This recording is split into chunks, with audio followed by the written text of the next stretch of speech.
کا ولی مشرک نہیں ہوتا. جس بندے کے عقیدے کے اندر شرک ہے، یاد رکھ لو وہ اللہ کا ولی اور دوست کبھی بھی نہیں ہو سکتا.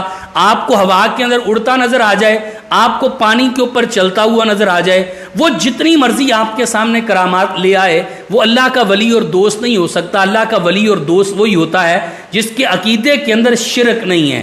وہ ایک اللہ کی بات کرتا ہے، حاجت روا مشکل کشا اللہ کو مانتا ہے، جھکتا ہے تو اللہ کے سامنے بگڑی بنانے والا، بیڑیوں کو تارنے والا، اولاد دینے والا، بچی بچہ دینے والا وہ مانتا ہے صرف اللہ کو. یہ بندہ جس کے عقیدے کے اندر توحید موجود ہے اور اس کا اللہ تعالیٰ پر یقین کامل ہے، یہ شخص تو اللہ کا ولی ہو سکتا ہے. جس بندے کے پاس عقیدہ توحید نہیں ہے، سمجھ لیجئے وہ شخص کبھی بھی اللہ کا ولی نہیں ہو سکتا.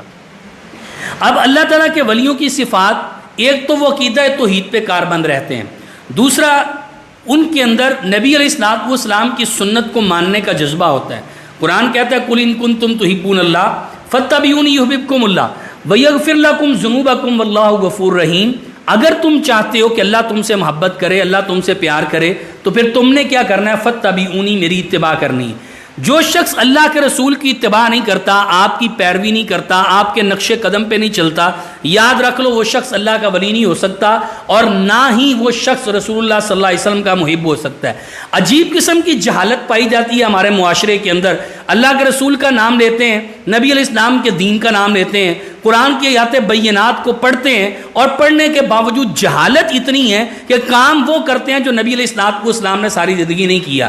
اللہ کے رسول ہمیں دے کے نہیں گئے، آپ کی شریعت میں نہیں ہے، آپ علیہ الصلوۃ والسلام کے اسوے اور طریقے کے اندر وہ کام نہیں ہے، اور وہ کام کر کے اپنے آپ کو محب رسول اور عاشق رسول کہلواتے ہیں. یاد رکھ لو جو شخص وہ کام کرتا ہے جو نبی علیہ الصلوۃ والسلام نے ہمیں نہیں دیا، آپ کی اتباع نہیں کرتا، آپ کی سنت پر عمل پیرا نہیں ہوتا، وہ شخص کبھی بھی اللہ کا ولی اور اللہ کا دوست نہیں ہو سکتا.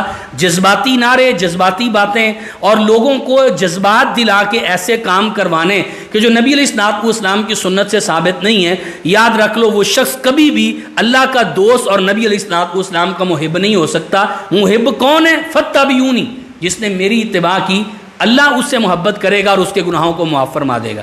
نبی علیہ الصلوۃ والسلام کی ایک حدیث ہے، آپ نے فرمایا کل امتی یدخلون الجنہ، میری ساری کی ساری امت جنت میں چلی جائے گی مگر وہ شخص جس نے جنت میں جانے سے انکار کر دیا. صحابہ نے سوال کیا اللہ کے رسول جنت میں جانے سے انکار کون کرتا ہے؟ آپ نے فرمایا من اطانی داخل الجنہ، جس نے میری اطاعت کی، جہاں پہ بٹھایا بیٹھ گیا، چلایا چل پڑا، جو میری شریعت ہے اس کو مان لیا، میرے نقش قدم پہ چلا، داخل الجنہ، وہ بندہ جنت میں داخل ہو جائے گا. اور جس بندے نے میری اطاعت نہ کی، میری نافرمانی کی،